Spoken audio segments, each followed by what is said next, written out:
Fella, John Ross from the Australian newspaper. Tim might have already answered this question with his space junk, but you talked about the dangers of communicating science with the sharks and the volcanoes. Right, and yes, I'm glad to be alive. Yeah, but you said there was a bigger danger, and that was not communicating science. So can you talk about what you see those dangers as? Yeah, I think it's important. I'll tell you one of the basic things I think is going to happen if we communicate science better.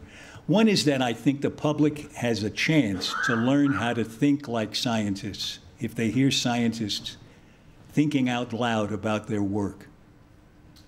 For instance, people individually and in their national assemblies think without the use of evidence. They make decisions without evidence. Scientists don't do that. Scientists question their hypotheses. You don't see that much. You don't see it around the dinner table. You know, you have a family gathering at Christmas and Uncle Louie tells you what he thinks and that's it. There's no alternative position. There's no testing out the idea. If people get accustomed to turning on their own ideas and saying, this is what occurs to me, I wonder if it's true, that's a hypothesis that then is tested by scientists in their labs. We can do it in conversation. To say to somebody, this occurs to me, what do you think? They don't do that in politics. You can look at the debates, they don't come anywhere near it, right? It's a loss.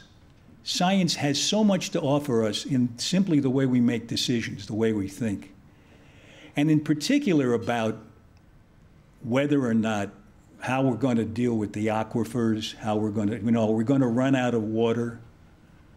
It's kind of important to know what science thinks about how we can control the use of water. Or instead of, as they say, I mean, it's getting to be a commonplace, instead of wars over oil, we'll have wars over water.